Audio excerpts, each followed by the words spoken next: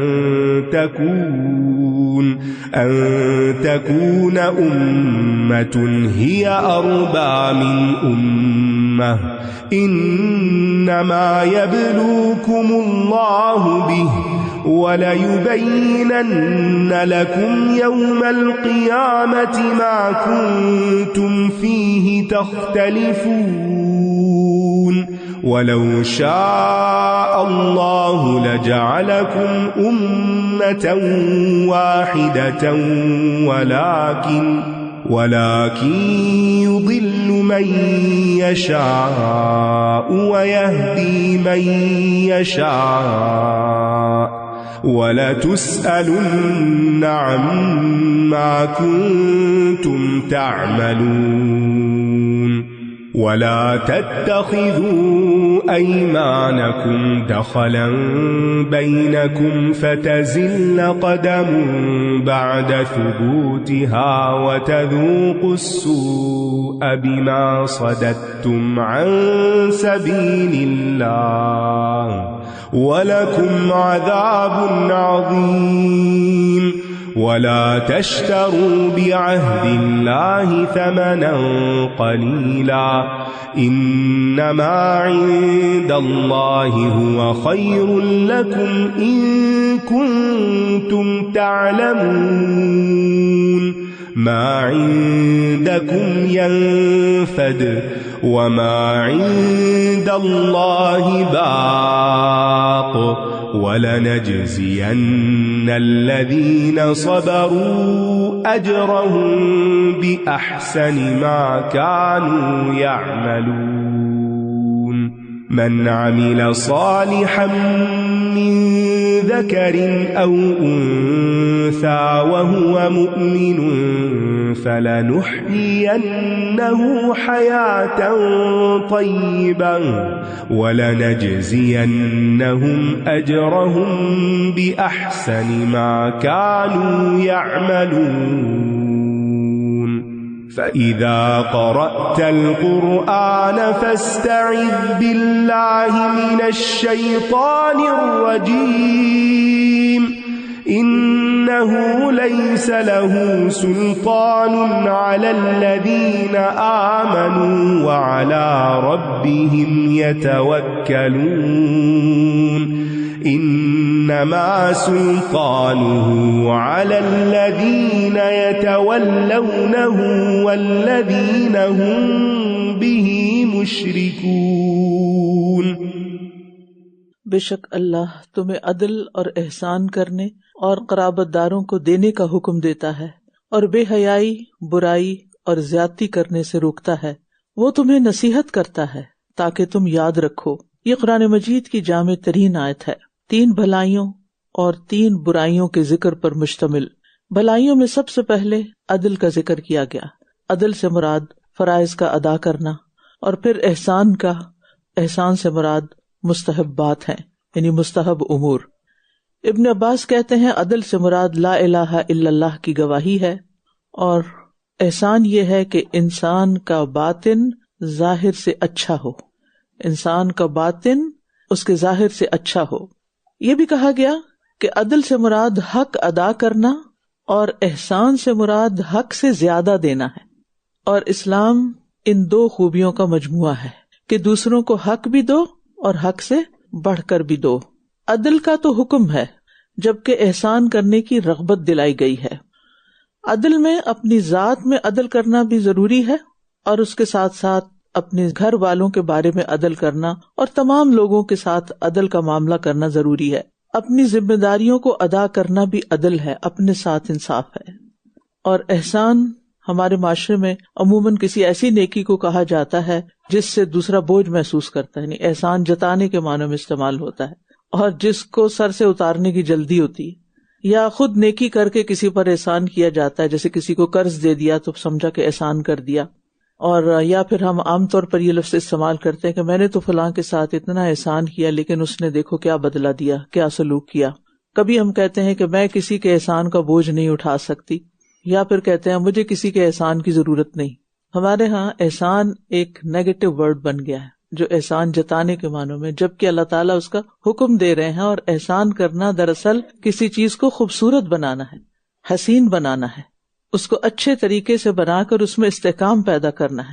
اور لغوی معنی کے لحاظ سے احسان برائی کے مقابل آتا ہے، یعنی جو کام انسان کرے اس کو خوبصورتی کے ساتھ کرے، نیکی کے درجے میں کرے. اور احسان کا درجہ جو ہے یہ عدل سے بھی بڑھ کر ہے، یعنی جتنا اس کے ذمہ واجب ہے اس سے زیادہ دینا، اور جتنا اس کا حق بنتا ہے اس سے کم لینا، یعنی لیتے ہوئے کم کی طرف توجہ اور دیتے ہوئے زیادہ کی طرف. اور پھر خاص طور پر تیسری بات جو یہاں کی گئی وہ رشتہ داروں کو دینے کا حکم دیا گیا، کیونکہ عموماً ہم اپنے صدقہ خیرات اور نیکیاں اور بھلائیاں اور اخلاق کا مظاہرہ یہ سب غیروں کے ساتھ تو کرتے رہتے ہیں، لیکن اپنے رشتہ دار ان نعمتوں سے محروم رہتے ہیں. چونکہ ہم غفلت برتتے ہیں یا ان کے حق کو معمولی سمجھتے ہیں، ان کو فار گرانٹیڈ لیتے ہیں، اس لیے اس کی طرف توجہ نہیں کرتے. تو اللہ سبحانہ وتعالیٰ نے خاص طور پر یہاں رشتہ داروں کی بات کی ہے. اور پھر یہ کہ عموماً رشتہ داروں سے تکلیف بھی پہنچتی ہے تو پھر ان کو دینے کا دل نہیں چاہتا، تو اپنے نفس کے خلاف جا کر احسان کرتے ہوئے وہ کرنا جو اللہ تعالیٰ ہمیں کرنے کا کہہ رہے ہیں، یہی دراصل نیک عمل ہے. اور ایسے نیک عمل انسان کو بہت عمدہ طریقے سے پے بیک کرتے ہیں. جن چیزوں سے روکا گیا ان میں سب سے پہلے فحشا ہے.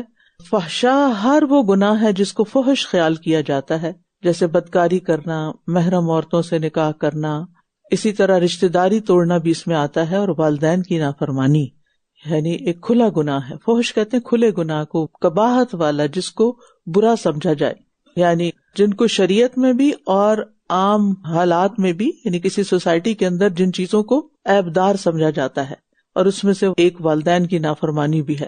اور اگر انسان یہ سمجھتا ہے کہ اس کو کسی بھی طرح کسی ایسی چیز کی عادت پڑ گئی ہے جو فحش میں آتی ہے، جیسے مثال کے طور پر اگر زنا یا لواطت اور یہ چیزیں نہیں بھی، لیکن آج کل جو فتنے ہیں ان میں سے کہ انٹرنیٹ کے ذریعے ایکسس ہے ان تمام ویب سائٹس پر اور ان تمام ایپس پر جن کو دیکھنا بھی انتہائی فحش کا ارتکاب کرنے میں آتا ہے. تو اگر کوئی ایسی چیز زندگی میں آ چکی ہے کسی کے بھی، تو پہلی فرصت میں یہ آیت سنتے ہوئے ایسی ویب سائٹس کو بلاک کر دے، ایسی ایپس کو ڈیلیٹ کر دے، اللہ تعالیٰ سے رو کر دعا کرے اور اللہ تعالیٰ کے حضور توبہ کرے اور صدقہ خیرات کرے، نیکیاں کرے، کیونکہ ان الحسنات یذہبن السیئات. اور پھر یہ نہیں کہ اس وقت میں پھر وہی موبائل لے کے ہاتھ میں بیٹھ جائے، بلکہ انسان خاص اس وقت میں جس میں یہ برائی ہوتی ہے اسی ٹائم پر کوئی نیکی کا کام شروع کر دے، اور کوئی اچھی کتاب پڑھے، قرآن کی تلاوت کرے، کسی اچھے نیک دوست کے پاس چلا جائے، کسی نیک مجلس میں شریک ہو جائے. دوسری چیز جس سے روکا گیا وہ منکر ہے. تو منکرات وہ برائیاں ہوتی ہیں جن کا عقل بھی انکار کرتی ہے اور فطرت انسانی بھی انہیں برا سمجھتی ہے.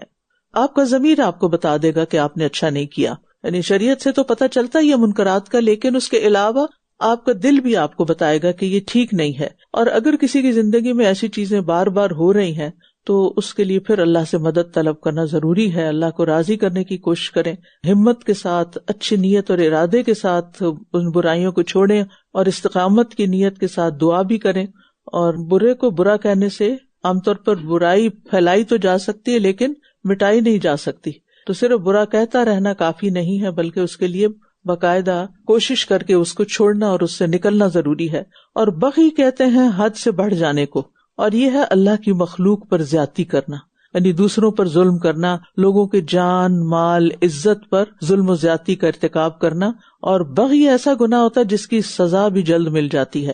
رسول اللہ صلی اللہ علیہ وسلم نے فرمایا، کوئی گناہ اس لائق نہیں کہ اللہ تعالیٰ اس کی سزا دنیا میں بھی جلدی دے دے اور اس کے ساتھ ساتھ آخرت میں بھی اس کی سزا جمع رکھے، جیسا کہ ظلم و زیادتی اور قطع رحمی، مثل البغی وقطیعۃ الرحم. تو مسلمان کی چونکہ جان، مال، عزت دوسروں پر حرام ہے، اس لیے اس کا خیال رکھنا چاہیے. تو گویا ایک آیت میں پورا دین سمجھ دیا گیا، اس میں تمام اچھے اخلاق کی تعلیم دی گئی ہے اور برے اخلاق سے منع کیا گیا ہے. اور اللہ کے عہد کو پورا کرو جب بھی تم عہد کرو، اور قسموں کو ان کے پختہ کرنے کے بعد نہ توڑو، حالانکہ تم اللہ کو اپنے اوپر ضامن بنا چکے ہو. یعنی اللہ کو گواہ بنا کے تم نے قسم کھائی تو اب اس قسم کا پاس رکھو، لحاظ کرو، بے شک اللہ جانتا ہے جو کچھ تم کرتے ہو.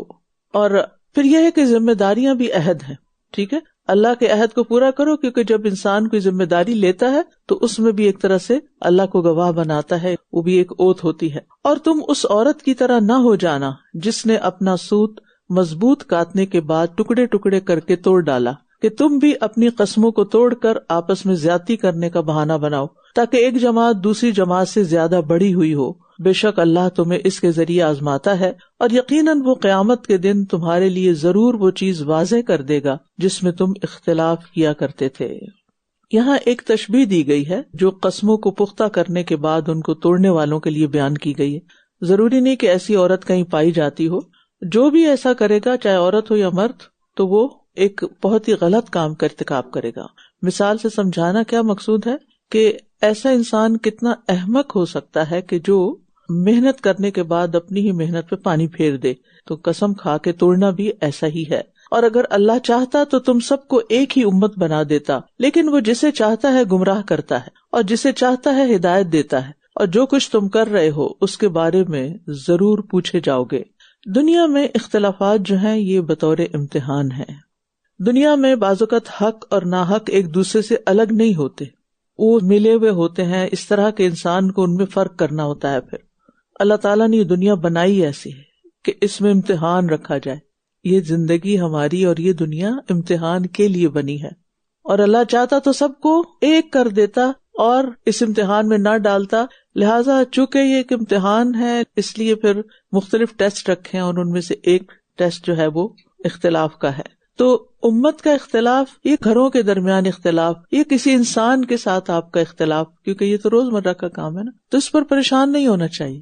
یہ اس کریشن پلان کا حصہ ہے اور یہ ہوتا رہے گا. یہ اس میں انسان اختلاف کو مینج کرنا سیکھے کہ اختلاف رائے کے موقع پر مجھے کرنا کیا ہے، مجھے کیا طرز عمل اختیار کرنا ہے، اور اس میں سے حق کو پہچاننے کے لیے مجھے کیا کرنا ہے.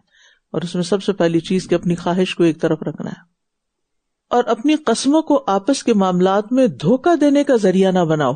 کہیں کوئی قدم اپنے جم جانے کے بعد پھسل نہ جائے اور تم سزا کا مزہ چکھو، اس وجہ سے کہ تم نے اللہ کے راستے سے روکا اور تمہارے لیے بہت بڑا عذاب ہے. یعنی قدموں کے پھسلنے کا خوف تو انسان کو ہمیشہ رہتا ہے. تو حق کے راستے پر کوئی کتنا بھی ثابت قدم کیوں نہ ہو پھر بھی یہ خوف رہتا ہے اور ہونا چاہیے.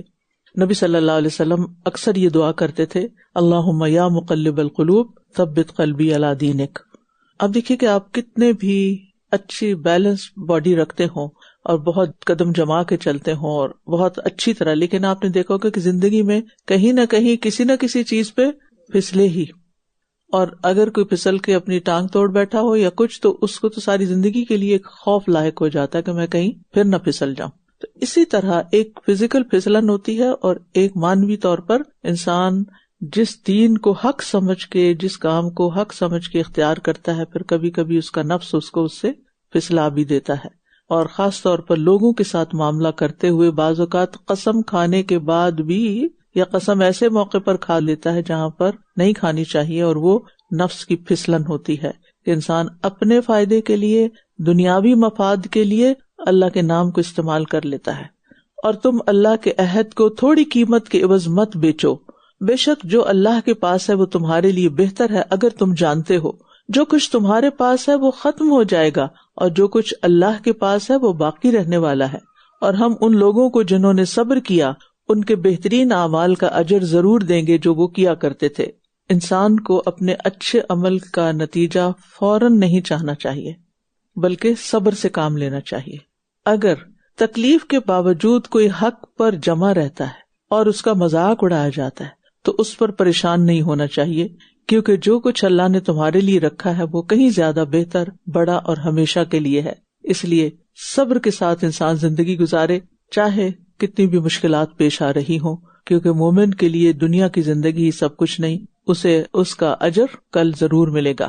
عقل مند وہ نہیں جو آج کے فائدوں کو ترجیح دیتا ہے، عقل مند وہ ہے جو حقیر فائدوں کی بجائے باقی اور قیمتی چیز کو ترجیح دیتا ہے، یعنی آخرت کے فائدے کو، کیونکہ وہاں کا فائدہ کبھی بھی زائل نہیں ہوگا. جو کوئی نیک عمل کرے، خواہ وہ مرد ہو یا عورت، جو کوئی نیک عمل کرے، عمل عملا صالحا، کہ وہ مومن ہو، تو ہم ضرور اسے پاکیزہ زندگی عطا کریں گے. سبحان اللہ، کتنی بڑی خوشخبری ہے یہ. پاکیزہ زندگی چاہیے تاکہ پاکیزگی میں موت آئے اور پھر آئندہ بھی خیر ہو تو اس کے لیے کیا ہے؟ راستہ کہاں سے جاتا ہے؟ نیک اعمال سے. اور ہم انہیں ان کے بہترین اعمال کے مطابق ان کا اجر ضرور عطا کریں گے جو وہ کیا کرتے تھے. جیسا انہوں نے کیا ہوگا اسی درجے کا ان کو اجر ملے گا. حیات طیبہ سے کیا مراد ہے؟ اس کو مختلف طرح سے انٹرپریٹ کیا گیا ہے.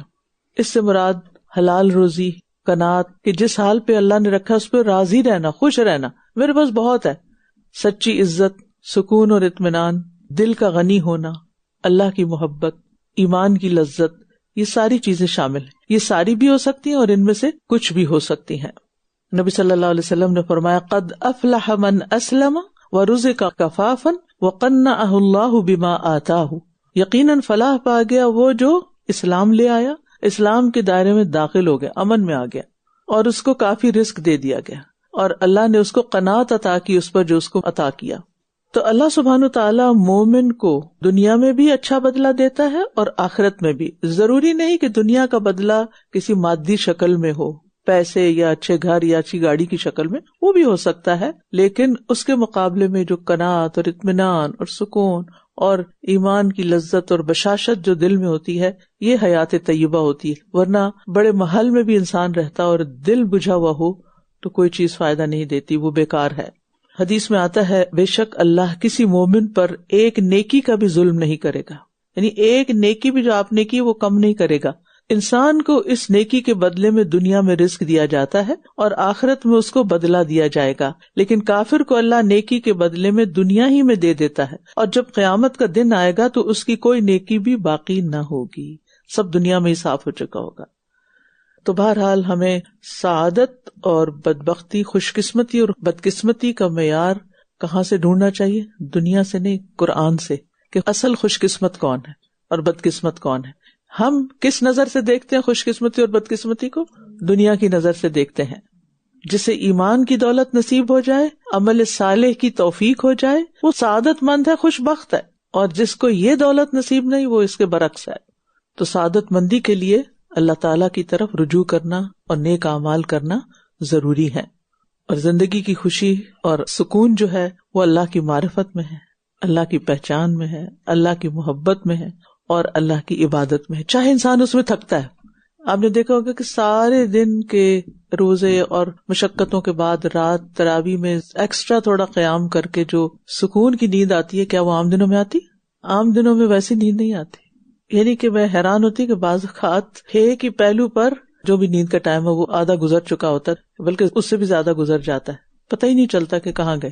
تو بہت سے لوگ سونے کے لیے مختلف طرح کی کوششیں کرتے رہتے ہیں، لیکن کبھی یہ کوشش بھی کر کے دیکھیں کہ نیند نہ آ رہی ہو تو پھر بستر پہ نہ لیٹیں، کھڑے ہو جائیں اور اللہ کے حضور قیام کریں، اور جب قیام میں تھک جائیں تو جا کے لیٹیں، پھر دیکھیں نیند آتی ہے کہ نہیں آتی.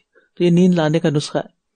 تو خلاصہ یہ ہے کہ آپ اپنے آپ کو اللہ کی خاطر جتنا بھی تھکائیں گے اس کے بعد اتنی ہی لذت پائیں گے. ابن قیم کہتے ہیں کہ میں نے ابن تیمیہ سے زیادہ خوشحال زندگی گزارنے والا کوئی نہیں دیکھا. حالانکہ وہ قید میں تھے، ان کا دل خوش و مسرور، دلیر اور مضبوط تھا، اور ان کے چہرے پر نعمت کی رونق واضح نظر آتی تھی. یعنی قید و بند اور مشقت میں ہوتے ہوئے بھی ان کا چہرہ پر نور تھا، کیونکہ اصل خوشی دل کی خوشی ہے. فرمایا پھر جب آپ قرآن پڑھیں تو شیطان مردود سے اللہ کی پناہ طلب کر لیا کریں تاکہ وسوسے نہ آئے آپ کو اور قرآن صحیح سمجھ میں آئے. تو استعاذہ جو ہے وہ قرآن کی تلاوت شروع کرنے سے پہلے ہوتا ہے. بے شک اس کا کوئی زور ان لوگوں پر نہیں چلتا جو ایمان لائے اور اپنے رب پر توکل کرتے ہیں. یعنی شیطان ایسے لوگوں کو گمراہ نہیں کر سکتا جو ایمان لا کر توکل کرنے والے. تو توکل کے کئی فائدے ہم نے پڑھے، ان میں سے ایک اور ایڈیشن کر لیں کہ انسان کا رب پر توکل شیطان کو فیل کر دیتا ہے. یعنی انسان کو ایسے گناہ میں مبتلا نہیں کر سکتا جس سے وہ توبہ نہ کرے. یعنی غلطی تو ہو جاتی ہے لیکن شیطان کا تسلط ان پر نہیں ہوتا. تو گویا شیطان اور اس کے وسوسوں سے بچاؤ کے دو اسباب یہاں بتائے گئے، ایک ہے اللہ پر ایمان اور دوسرے ہے اس پر توکل. بے شک اس کا زور تو ان لوگوں پر چلتا ہے جو اسے دوست بناتے ہیں اور جو اس کی وجہ سے شرک کرنے والے ہیں. یعنی جو لوگ حقائق قبول نہیں کرتے، شیطان ان کو اوہام میں مبتلا کر دیتا ہے، وسوسوں میں مبتلا کر دیتا ہے. وَإِذَا بَدَّلْنَا آيَةً مَكَانَ آيَةٍ وَاللَّهُ أَعْلَمُ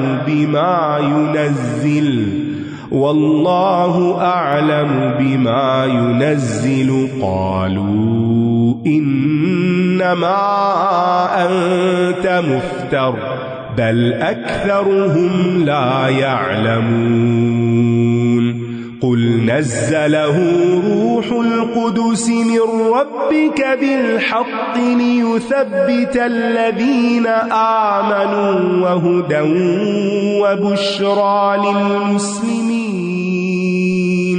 وَلَقَدْ نَعْلَمُ أَنَّهُمْ يَقُولُونَ إِنَّمَا يُعَلِّمُهُ بَشَرٌ لسان الذي يلحدون إليه أعجمي وهذا لسان عربي مبين إن الذين لا يؤمنون بآيات الله لا يهديهم الله ولهم عذاب أليم إنما يفتري الكذب الذين لا يؤمنون بآيات الله وأولئك هم الكاذبون من كفر بالله من بعد إيمانه إلا من أكره وقلبه مطمئن بالإيمان ولكن من شرح بالكفر صدرا فعليهم غضب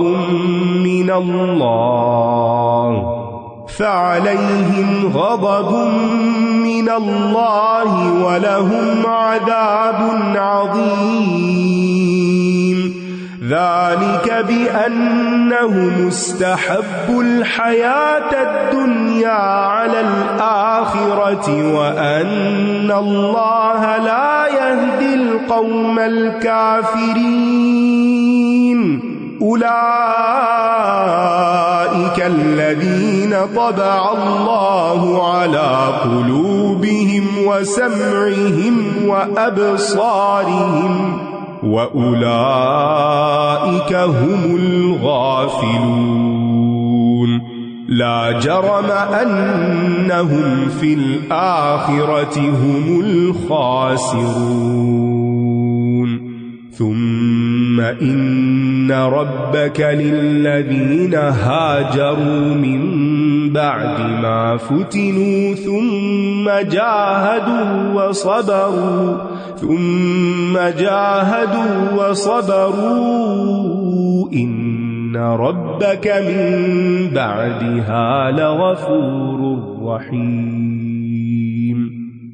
اور جب ہم کسی ایک آیت کو دوسری آیت کی جگہ بدل کر لاتے ہیں اور اللہ خوب جانتا ہے جو وہ نازل کرتا ہے، یہ کہتے ہیں بے شک آپ تو خود گھڑ کر لانے والے ہیں بلکہ ان کے اکثر جانتے نہیں. یعنی اللہ تعالیٰ جو بھی حکم منسوخ کر کے اس کی جگہ دوسرا حکم لاتا ہے تو وہ اس کی حکمت کو خوب جانتا ہے، اس کی مصلحت کو جانتا ہے، لہٰذا کسی کو بھی اعتراض کرنے کا حق نہیں. جو لوگ اپنے اعمال میں کوتاہی کرتے ہیں، حق قبول نہیں کرتے، وہ ہمیشہ دوسروں کے عیب تلاش کرتے رہتے ہیں. یعنی حق سامنے ہے، ایک نفسیات ہوتی، غور کیجئے گا آپ.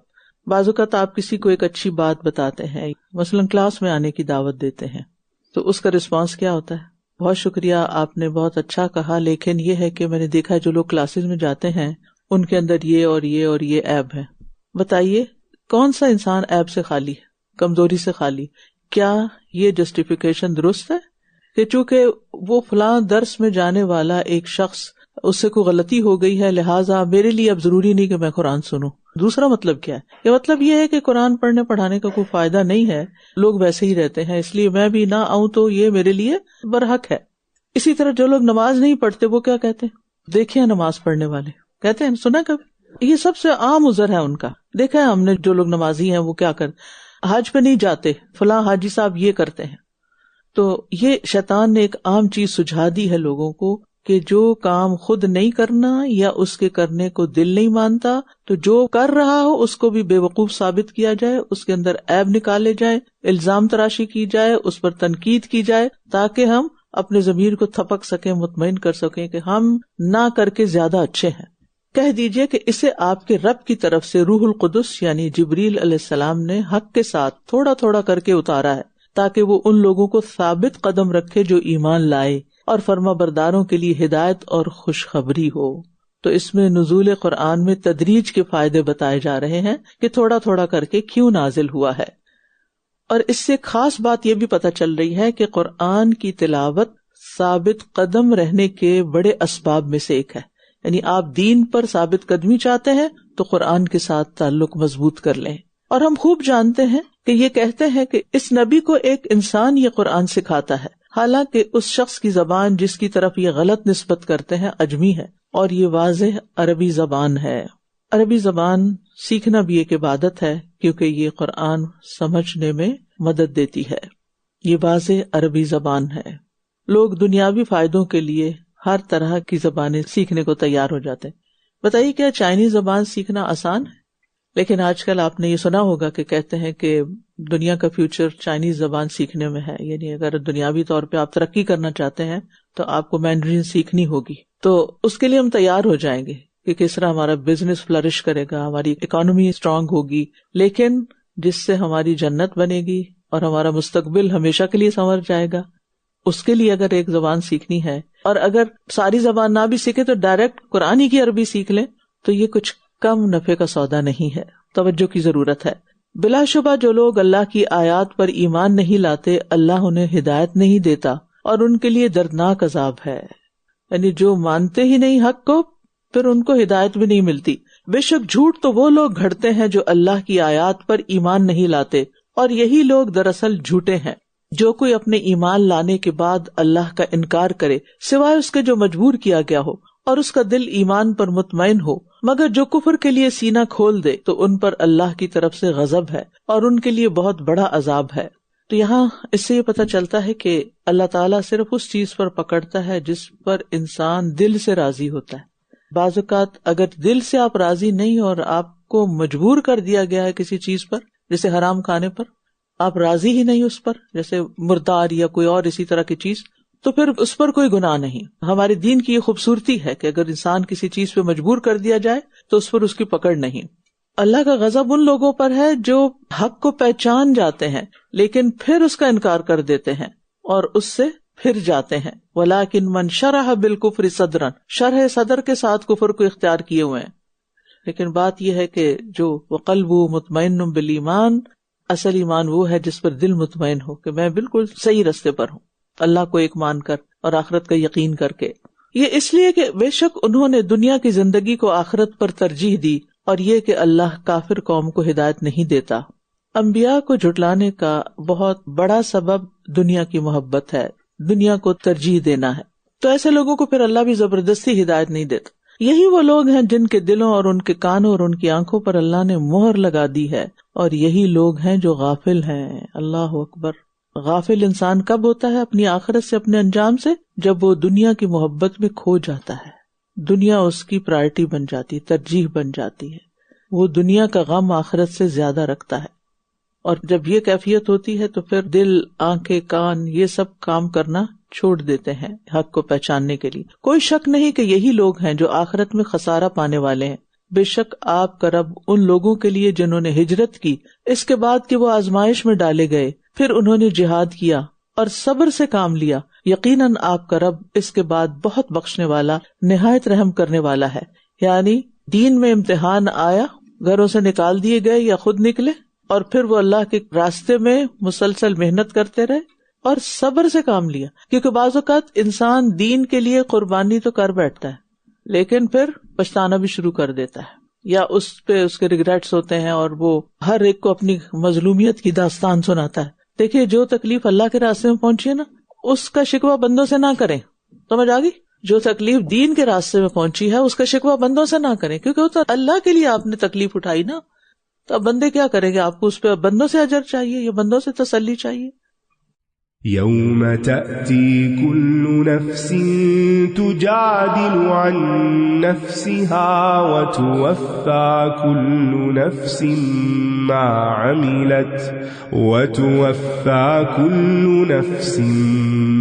عملت وهم لا يظلمون. وضرب الله مثلا قرية كانت آمنة مطمئنة يأتيها رزقها رغدا من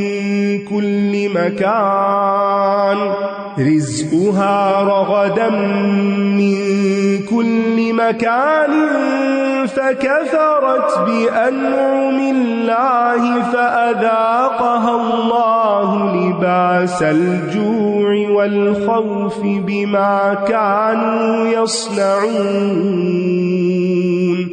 وَلَقَدْ جَاءَهُمْ رَسُولٌ مِّنْهُمْ فَكَذَّبُوهُ فَأَخَذَهُمُ الْعَذَابُ وَهُمْ ظَالِمُونَ. فَكُلُوا مِمَّا رَزَقَكُمُ اللَّهُ حَلَالًا طَيِّبًا وَاشْكُرُوا نِعْمَةَ اللَّهِ إِن كُنتُمْ إِيَّاهُ تَعْبُدُونَ. إنما حرم عليكم الميتة والدم ولحم الخنزير وما أهل لغير الله به فمن اضطر غير باغ ولا عاد فإن الله غفور رحيم. ولا تقولوا لما تصف ألسنتكم الكذب هذا حلال وهذا حرام وهذا حرام لتفتروا على الله الكذب إن الذين يفترون على الله الكذب لا يفلحون. متاع قليل ولهم عذاب أليم. وعلى الذين هادوا حرمنا ما قصصنا عليك من قبل وما ظلمناهم ولكن كانوا أنفسهم يظلمون. ثم إن ربك للذين عملوا السوء بجهالة ثم تابوا من بعد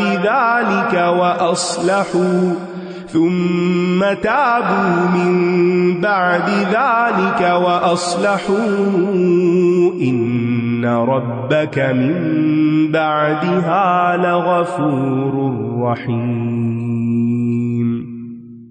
جس دن ہر شخص، اس میں ہم شامل ہیں، جس دن ہر شخص کل نفس اپنے بارے میں جھگڑا کرتا ہوا آئے گا، یعنی اپنے سے الزام ہٹائے گا کہ میں نے یہ نہیں کیا، حالانکہ اس نے کیا ہوگا، اور ہر شخص کو پورا پورا بدلہ دیا جائے گا جو اس نے عمل کیا ہوگا اور ان پر ظلم نہ کیا جائے گا. تو گویا قیامت کے دن ہر انسان صرف اپنے آپ کو بچانے کی فکر میں ہوگا، دوسروں کی فکر چھوڑ دے گا.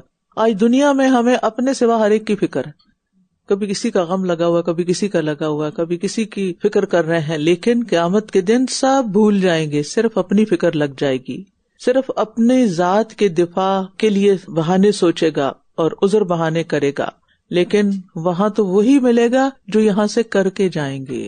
اس لیے فکر ہونی چاہیے یہاں عمل کرنے کی کہ کچھ کر لیں، کچھ کما لیں، اور رمضان کمائی کا بہترین موقع ہے. اور اللہ نے ایک بستی کی مثال بیان فرمائی ہے جو امن والی اور اطمینان والی تھی.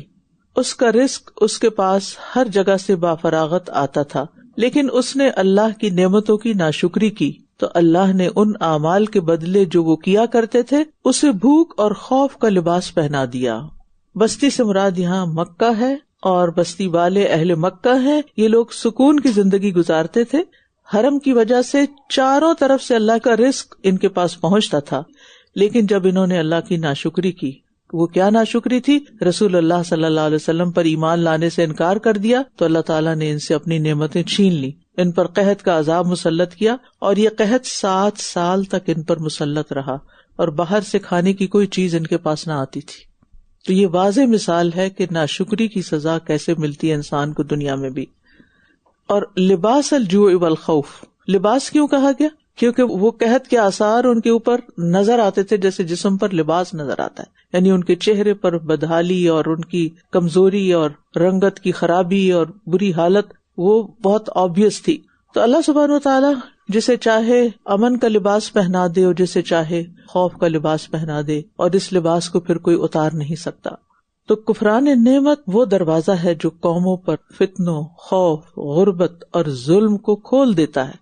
تو نعمتوں کی قدر کرنا جانے، اور یہ بھی کفران نعمت ہے کہ انسان نعمتوں کو مس یوز کرے، یعنی نعمت ملی آپ کو، مثلاً سبزی ہے، پھل ہے اور چیزیں ہیں، لیکن آپ ان کو بعض اوقات صحیح طور پہ استعمال نہیں کرتے، بعض اوقات اس طرح کاٹتے ہیں کہ آدھی چیزیں ویسٹ چلی جاتی ہیں، اس ویسٹ کے انبار لگے چلے جا رہے ہیں ہر چیز کے معاملے میں۔ اسی طرح لباس بناتے ہیں، پہنتے نہیں، خاص طور پر شادیوں پر انتہا درجے کی ناشکری ہے کہ لاکھوں کے ڈریسز صرف ایک آدھ بار پہنے جاتے ہیں اور پھر وہ بس الماریوں کی زینت بن جاتے ہیں۔ تو ان چیزوں سے باز آنے کی ضرورت ہے اور اپنے لمٹس کے اندر رہ کر اپنی چادر دیکھ کے پاؤں پھیلانے چاہیے، ورنہ پھر انہی راستوں سے اللہ سبحانہ وتعالیٰ آزما بھی لیتا ہے۔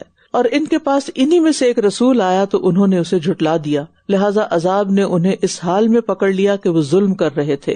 یعنی رسولوں کی تکذیب ظالموں کا کام ہے، اور ظالم جو ہے پھر عذاب میں گرفتار ہو جاتے ہیں۔ سو اللہ نے جو تمہیں حلال اور عمدہ رزق دیا اس میں سے کھاؤ اور اللہ کی نعمت کا شکر ادا کرو، یعنی اللہ تعالیٰ کو تمہیں کھلا کر خوشی ہوتی ہے اگر تم واقعی اسی کی عبادت کرتے ہو۔ بس یہ ہے شرط کہ حلال اور پاک عمدہ ہو، یعنی نعمتوں کا حق یہ ہے کہ ان کا شکر ادا کیا جائے تاکہ نعمتیں باقی رہیں، ان میں برکت ہو۔ اور وہ کیسے ہوگا کہ جس طرح اللہ نے ان کو استعمال کرنے کا حکم دیا ہے اسی کے مطابق استعمال کیا جائے، اور نعمتیں استعمال کر کے اللہ کی عبادت بھی کی جائے، یعنی کہ اچھے سے اچھا کھانا کھا کر پھر سستی آ جائے اور نماز چھوڑ کر سو جائے انسان۔ اس نے تو تم پر صرف مردار اور خون اور خنزیر کا گوشت حرام کیا، اور وہ چیز بھی جس پر غیر اللہ کا نام پکارا جائے، پھر جو کوئی مجبور کر دیا جائے، جبکہ نہ تو وہ خواہش رکھنے والا ہو اور نہ ہی حد سے گزرنے والا، تو بے شک اللہ بہت بخشنے والا، نہایت رحم کرنے والا ہے۔ ایک شرعی قاعدہ ہے الضرورات تبیح المحظورات، جس کا مطلب یہ ہے کہ ضرورتیں ممنوع چیز کو جائز کر دیتی ہیں، اور یہ شریعت کا ایک بنیادی اصول ہے، لیکن یہ ہے کہ ضرورت کا استعمال کر کے حد سے آگے نہ بڑھا جائے، اور دین میں منمانی نہ کی جائے، دین کو نہ بدلا جائے، اور نہ کہو اس چیز کو جو تمہاری زبانیں جھوٹ بیان کرتی ہیں کہ یہ حلال ہے اور یہ حرام ہے، تاکہ تم اللہ پر جھوٹ گڑھ سکو۔ بے شک جو لوگ اللہ پر جھوٹ گڑھتے ہیں وہ فلاح نہیں پائیں گے۔ یعنی کسی انسان کے لیے جائز نہیں کہ وہ اپنی طرف سے کسی چیز کو حلال یا حرام بنائے، یہ اختیار کسی انسان کے پاس نہیں ہے۔ اللہ ہی کا فیصلہ ہے، جس چیز کو چاہا حلال کر دیا اور جس کو چاہا حرام قرار دیا، اور جس چیز کے بارے میں علم نہ ہو تو اس کے بارے میں بحث مباحثے سے بچنا چاہیے۔ یہ تھوڑا سا فائدہ ہے اور ان کے لیے دردناک عذاب ہے، یعنی دنیا میں اگر لوگ ایسا کریں گے تو بس پھر یہ دنیا ہی کی زندگی کی حد تک فائدہ ہوگا اس سارے عمل سے، آخرت میں کچھ نہیں۔ اور جو لوگ یہودی ہوئے ہم نے ان پر وہ چیزیں حرام کر دیں جو ہم اس سے پہلے آپ سے بیان کر چکے ہیں، اور ہم نے ان پر ظلم نہیں کیا لیکن یہ خود ہی اپنی جانوں پر ظلم کرتے رہے۔ یعنی انسان اپنی غفلت، سستی اور لاپرواہی کی وجہ سے خیر سے محروم ہو جاتا ہے۔ خیر سے محرومی اپنے ہی کیے ہوئے ظلم کا نتیجہ ہوتی ہے۔ آپ دیکھیں کہ بعض اوقات ہم ایک نیکی کا کام شروع کر لیتے ہیں اور پھر کچھ دن تو بڑا جوش و خروش رہتا ہے، پھر آہستہ آہستہ اس میں کمی ہوتی ہے اور پھر بالکل اس کام کو چھوڑ کے بیٹھ جاتے ہیں۔ یہ نہیں ہونا چاہیے۔ نیکی کی توفیق ملے سمجھے اللہ تعالیٰ کی رحمت آ گئی ہے، اور چھن جائے تو سمجھے اللہ کی ناراضگی آ گئی ہے۔ پھر بے شک آپ کا رب ان لوگوں کے لیے جنہوں نے جہالت کی وجہ سے برے عمل کیے پھر اس کے بعد توبہ کر لی اور اصلاح کر لی، بے شک اس کے بعد آپ کا رب بہت بخشنے والا، نہایت رحم کرنے والا ہے۔ یعنی انسان سے ایسی بھول چوک ہو جاتی ہے، جب علم حاصل کرتا ہے، شوق آتا ہے نیکی کا، کرنا شروع کر دیتا ہے، جب علم سے دوری ہوتی ہے، چیزیں بھولنے لگتی ہیں، شیطان حاوی ہونے لگتا ہے، کام چھوڑ بیٹھتا ہے، تو جو ہی احساس ہو کہ میرے سے نیکیوں کے مواقع چھنتے چلے جا رہے ہیں تو فوراً کیا کریں؟ توبہ استغفار کی کثرت کر دیں، تو اللہ تعالیٰ اس کوتاہی کو بھی بخش دے گا اور آئندہ مزید نیکی کی توفیق بھی دے گا۔ إن إبراهيم كان أمة قانتا لله حنيفا ولم يك من المشركين شاكرا لأنعمه اجتباه وهداه إلى صراط مستقيم وآتيناه في الدنيا حسنة وإنه في الآخرة لمن الصالحين ثم أوحينا إليك أن اتبع ملة إبراهيم حنيفا وما كان من المشركين إنما جعل السبت على الذين اختلفوا فيه وإن ربك ليحكم بينهم يوم القيامة فيما كانوا فيه يختلفون ادع إلى سبيل ربك بالحكمة والموعظة الحسنة وجادلهم بالتي هي أحسن إن ربك هو أعلم بمن ضل عن سبيله وهو أعلم بالمهتدين وإن عاقبتم فعاقبوا بمثل ما عوقبتم به وَلَئِن صَبَرْتُمْ لَهُوَ خَيْرٌ لِّلصَّابِرِينَ وَاصْبِرْ وَمَا صَبْرُكَ إِلَّا بِاللَّهِ وَلَا تَحْزَنْ عَلَيْهِمْ وَلَا تَكُ فِي ضَيْقٍ مِّمَّا يَمْكُرُونَ إِنَّ اللَّهَ مَعَ الَّذِينَ اتَّقَوْا وَالَّذِينَ هُمْ مُحْسِنُونَ۔ بے شک ابراہیم ایک امت تھا، اللہ کا فرما بردار اور یکسو تھا، اور وہ مشرکوں میں سے نہ تھا، یعنی وہ اپنے کمالات میں مکمل تھا، اپنی خصوصیات میں ایک امت کی طرح تھا، اور امہ کا معنی امام بھی ہے۔ انی جاعلک للناس اماما، ابن مسعود کہتے ہیں کہ اس سے مراد لوگوں کو بھلائی سکھانے والا، یعنی ایک ہی شخص پوری امت تھا، یعنی پوری امت جو کام کر سکتی ہے وہ ایک شخص نے کر لیا۔ اور یہ اتنا بڑا اعزاز ہے اللہ سبحانہ تعالیٰ کی طرف سے ابراہیم علیہ السلام کے لیے، اور اتنی عظیم صفت ہے ان کی کہ انسان سوچتا ہے تو اسے رونگٹے کھڑے ہو جاتے ہیں۔ ایک شخص، فرد واحد، لیکن اتنا وزنی کہ پوری امت کے برابر اللہ کے نزدیک۔ ہم اپنے آپ کو دیکھیں، ہم کہاں کھڑے ہیں؟ وہ بھی تو انسان تھے نا، ابراہیم علیہ السلام ایک انسان تھے، اور ایک ایسے ماحول میں پیدا ہوئے تھے کہ جہاں کوئی بھی اللہ تعالیٰ کو نہیں جانتا پہچانتا تھا، اور پوری قوم شرک میں ڈوبی ہوئی تھی۔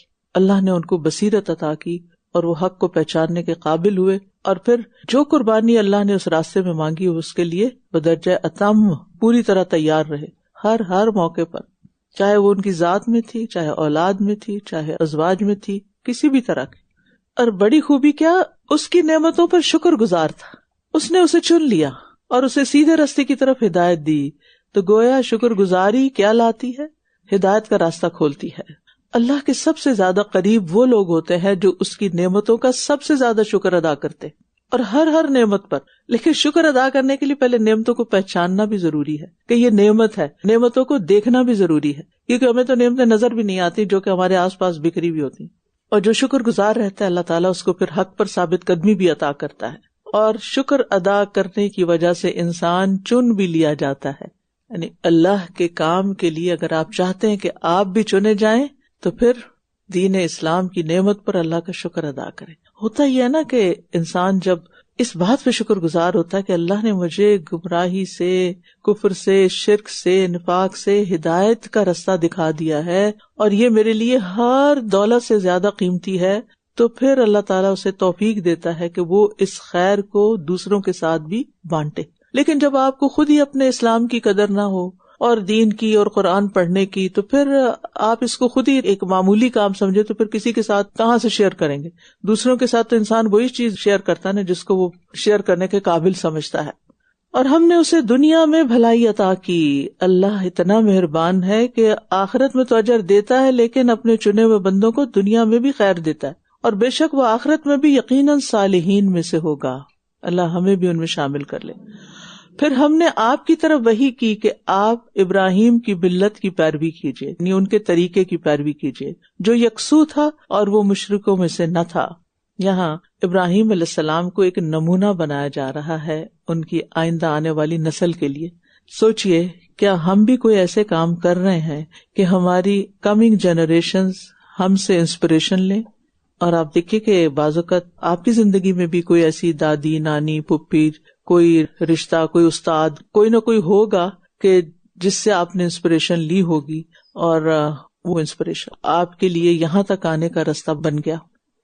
کیونکہ واقعی کچھ لوگ ایسے ہوتے ہیں کہ جن کا چھوٹا سا عمل بھی اتنا خلوص پر مبنی ہوتا ہے کہ وہ صدیوں پر محیط بعد میں بھی لوگوں کو فائدہ پہنچاتے. جتنے بھی محدثین ہیں، علماء ہیں، مفسرین ہیں، مجودین ہیں، مقرئین ہیں، جن سے ہم انسپائر ہوتے ہیں، وہ ان کی اخلاص پر مبنی اللہ کے راستے میں کوششیں ہیں، اور وہ ہمارے لیے ایک نمونہ بن گئے. ہمیں کہا دعا کرو اہدنا الصراط المستقیم صراط الذین انعمت علیہم. تو کیا ہم ایسے ہیں؟ ہم پر کوئی ایسا انعام ہے یا ہو سکتا ہے کہ ہم بھی دوسروں کے لیے نمونہ بن جائیں؟ بے شک ہفتے کا دن تو صرف ان لوگوں پر مقرر کیا گیا تھا جو اس کے بارے میں اختلاف کرتے تھے، اور بے شک آپ کا رب یقیناً ان کے درمیان قیامت کے دن فیصلہ کر دے گا جس میں یہ اختلاف کیا کرتے تھے. دعوت دیجیے اپنے رب کے راستے کی طرف، اپنی طرف نہیں، رب کے راستے کی طرف، حکمت اور عمدہ نصیحت کے ساتھ، اور ان سے اس طریقے سے بحث کیجیے جو بہترین ہو. بے شک آپ کا رب خوب جانتا ہے اس کو جو اس کی راہ سے بھٹک گیا، اور وہ ان کو بھی خوب جانتا ہے جو ہدایت پانے والے ہیں. رب کے راستے سے مراد اسلام ہے. حکمت وہ کلام ہے جس کے ساتھ انسان صحیح وقت پر صحیح بات کرتا ہے، اور موعظت سے مراد وہ آیات اور وہ دین کی باتیں ہوتی ہیں جو دلوں پر اثر کرتی ہیں بعض. اور جدال سے مراد مخالف کا رد کرنا ہے دلیل کے ساتھ. اس کو بعض اوقات خطابت بھی کہتے ہیں، اور بعض اوقات اس کو دیگر نام بھی دیے جاتے ہیں. اور پھر بڑی اہم بات یہ ہے کہ فَإِن تَوَلَّوْا، اگر منہ موڑ جاتے ہیں تو غلط کرتے ہیں، اور غلط کاموں کے برے اثرات بھی ہوتے ہیں. اور ان میں سب سے بڑا اثر کیا کہ انسان اللہ کے دین اور اس کی شریعت سے دور ہو جاتا ہے. انسان جتنے گناہ زیادہ کرتا ہے اتنا ہی وہ دین کی بات، اللہ کی بات قبول کرنے سے دور ہو جاتا ہے. یعنی گناہ نحوست لاتے ہیں اور انسان کو پھر اللہ سے دور ہی کرتے چلے جاتے ہیں. اور اگر تم بدلہ لو تو اتنا ہی بدلہ لو جتنی تم تکلیف دیے گئے، اور اگر تم صبر کر لو اللہ کی خاطر اس تکلیف پر تو یقیناً یہ صبر کرنے والوں کے لیے بہت ہی بہتر ہے. یہاں مظلوم کو بھی طریقہ بتایا جا رہا ہے، ایٹیکیٹ سکھائے جا رہے ہیں کہ اگر مظلوم ظالم سے خود بدلہ لینا چاہتا ہے تو اجازت ہے، لیکن ایسا بدلہ نہ لے کہ جس میں پھر وہ ظالم بن جائے. یعنی کسی نے ایک تھپڑ مارا تو 2 مار دے، اگر کسی نے سر پھاڑا ہے تو وہ اس کا بازو بھی توڑ دے. تو ظلم اللہ تعالیٰ کو کسی صورت بھی پسند نہیں. اور پھر آپ دیکھیے کہ وَلَئِن صَبَرْتُمْ لَهُوَ خَيْرٌ لِلصَّابِرِينَ.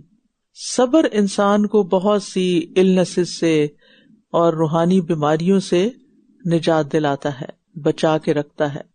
دل، جسم اور روح کی حفاظت کا سب سے بڑا ذریعہ ہے، اور یہ عظیم ترین علاج بھی ہے. یعنی صبر جو ہے نا وہ علاج ہے. اور صبر کیجئے، اور آپ کا صبر اللہ ہی کی توفیق سے ہے، اور آپ ان پر غم نہ کیجئے اور نہ کسی گھٹن میں مبتلا ہوں اس سے جو چالیں یہ چل رہے ہیں. سورۃ النحل کا آغاز جلد بازی سے منع کرنے سے ہوا، فلا تستعجلوہ، اور اختتام ٹھہر جانے، صبر کرنے، رک جانے کی تلقین پر ہوا. وَاصْبِرْ وَمَا صَبْرُكَ إِلَّا بِاللَّهِ. تحمل اور صبر کے درمیان ایسی خیر پوشیدہ ہوتی ہے جسے اللہ ہی جانتا ہے. لہذا اللہ پر بھروسہ رکھیں اور کسی بھی تکلیف دہ سچویشن میں گھبراہٹ کا شکار نہ ہو. صبر سے کام لیں، اللہ کی مدد آئے گی. بے شک اللہ ان لوگوں کے ساتھ ہے جو تقوی اختیار کرتے ہیں اور جو نیکی کرنے والے ہیں. تو صبر کرنے والے دراصل کون ہیں؟ جو تقوی اختیار کرتے ہیں. تقوی کے بغیر صبر نہیں ہو سکتا. اور وہ محسن ہے، محسنون، نیکوکار ہیں. تو تقوی اور احسان انسان کو بڑے بڑے مقاصد حاصل کرنے میں مدد دیتا ہے. اور سب سے بڑی چیز یہ کہ اللہ کا ساتھ مل جاتا ہے. ایک تابعی فوت ہو رہے تھے تو ان سے کہا گیا آپ ہمیں کوئی نصیحت کرتے جائیں. تو انہوں نے فرمایا کہ میں تمہیں سورۃ النحل کی آخری آیت کی وصیت کرتا ہوں، ان اللہ مع الذین اتقوا والذین هم محسنون. دنیا میں جو بھی بھلائیاں ملتی ہیں انسان کو، اس کے لیے بھی تقوی اور احسان ضروری ہے. اور تقوی کیا ہے؟ کہ انسان اللہ کی رضا کو اپنی خواہش پر ترجیح دے. ضرورت کے وقت، پریشانی کے وقت مخلوق سے زیادہ اللہ کی طرف متوجہ ہو جائے. تو جو اللہ کی مدد حاصل کرتا ہے وہ کبھی بھی بے یار و مددگار نہیں چھوڑا جاتا. وہ خود ان کی مدد کرتا ہے دنیا میں بھی اور آخرت میں بھی. اب مثلا قبر کی وحشت سے ہمیں کون بچا سکتا ہے؟ صرف اللہ نا. تو پھر کس سے مدد مانگنی چاہیے؟ اللہ سے. اسی طرح کوئی بھی وحشت، کوئی بھی خوف، گھبراہٹ، انگزائٹی، کچھ بھی ہے نا اللہ. ابھی ایک طوفان ہے لیکن بچانے والا اللہ ہے. لہذا چھوٹی بڑی تکلیف ہر چیز میں اللہ کی طرف رجوع کرے اور وہ مدد کرے گا. صرف پریشان ہوتے رہنے سے پریشانی ختم نہیں ہوتی، اس کے لیے علاج کرنا پڑتا ہے. اور علاج میں سب سے پہلے اللہ سے مدد. وَاسْتَعِینُوا بِالصَّبْرِ وَالصَّلَاةِ. اللہم اقسم لنا من خشیتک ما تحول به بیننا وبین معصیتک ومن طاعتک ما تبلغنا به جنتک ومن الیقین ما تهون به علینا مصائب الدنیا.